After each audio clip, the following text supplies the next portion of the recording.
Chaturbhai Khodabhai Prajapati charitable trust દ્વારા સંચાલિત CK Prajapati વિદ્યાલય વિભાગ 1 અને 2ના વિદ્યાર્થીઓ દ્વારા વિજ્ઞાન દિવસ નિમિત્તે ગણિત અને વિજ્ઞાનના પ્રોજેક્ટના પ્રદર્શનનું આયોજન કરવામાં આવ્યું। શહેરમાં આવેલ ચતુરભાઈ ખોડાભાઈ પ્રજાપતિ ચેરિટેબલ ટ્રસ્ટ દ્વારા સંચાલિત ગુજરાતી તથા અંગ્રેજી માધ્યમની શાળાઓ CK પ્રજાપતિ વિદ્યાલય વિભાગ A લક્ષ્મીપુરા તથા CK પ્રજાપતિ વિદ્યાલય વિભાગ 2 ગોરવાના વિદ્યાર્થીઓ દ્વારા રાષ્ટ્રીય વિજ્ઞાન દિવસ નિમિત્તે ગણિત અને વિજ્ઞાનના પ્રોજેક્ટ પ્રદર્શનનું આયોજન કરવામાં આવ્યું હતું, જેમાં બંને શાળાના 500થી વધુ વિદ્યાર્થીઓએ પોતાની સ્કિલ મુજબ વેસ્ટમાંથી બેસ્ટ કેવી રીતે બનાવી શકાય તેવો નરેન્દ્ર મોદીના વોકલ ફોર લોકલ સૂત્રને સાકાર કરતા ગણિત અને વિજ્ઞાનના વિવિધ પ્રોજેક્ટનું પ્રદર્શન યોજવામાં આવ્યું હતું, જેમાં શાળાના આચાર્ય, શિક્ષકો તથા વાલીઓનો ખૂબ મોટો સહકાર જોવા મળ્યો હતો।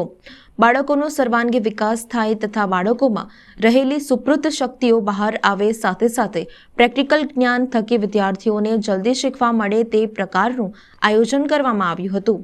શાળાના વિદ્યાર્થીઓનું નામ થાય સાથે જ ભવિષ્યમાં બાળકો વિજ્ઞાન અને ટેકનોલોજીના ક્ષેત્રે આગળ આવે તેવા ઉદ્દેશ સાથે આ આયોજન કરવામાં આવ્યું હતું। હું CK પ્રજાપતિ વિદ્યાલયમાં આચાર્ય તરીકેની ફરજ બજાવું છું। મારું નામ નૈનાબેન વૈદ્ય છે। ચતુરભાઈ ખોડાભાઈ પ્રજાપતિ ચેરિટેબલ ટ્રસ્ટ સંચાલિત CK પ્રજાપતિ વિદ્યાલય ગુજરાતી અને અંગ્રેજી માધ્યમમાં રાષ્ટ્રીય વિજ્ઞાન દિવસ નિમિત્તે આજ રોજ શાળામાં વિજ્ઞાન ગણિતનું પ્રદર્શનનું આયોજન કરવામાં આવેલ છે, જેમાં લગભગ 350 જેટલા વિદ્યાર્થીઓએ અલગ અલગ પ્રકારના પ્રોજેક્ટ બનાવેલા છે। આ પ્રોજેક્ટમાં શિક્ષકોએ તથા વિદ્યાર્થીઓ અને વાલીઓનો પણ ખૂબ જ સહકાર રહેલો છે।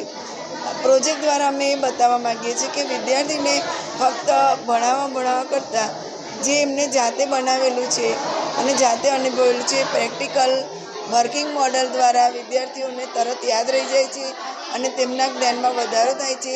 કઈ વસ્તુનો ઉપયોગ કેવી રીતે કરવો એ પણ થાય છે। સાથે અમે બેસ્ટમાંથી બેસ્ટ કે જે આપણા વડાપ્રધાન નરેન્દ્રભાઈ મોદીનું મિશન છે સ્વનિર્ભર ભારત, તો અમે વેસ્ટમાંથી બેસ્ટ એવી વસ્તુઓનું પણ જે વિદ્યાર્થીમાં જે સ્કિલ હોય એ રીતે એમને પોતાની શક્તિનો ઉપયોગ કરી અને ખૂબ જ સરસ પ્રદર્શન દર્શાવેલું છે।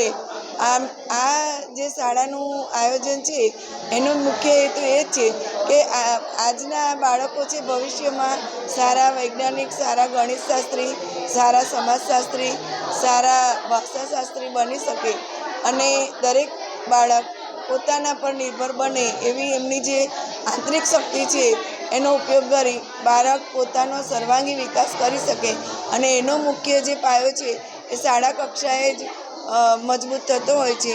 એટલે અમે આવા નાના નાના પ્રોજેક્ટ દ્વારા બાળકોનો સર્વાંગી વિકાસ થાય એવા સતત પ્રયત્નો કરતા રહીએ છીએ।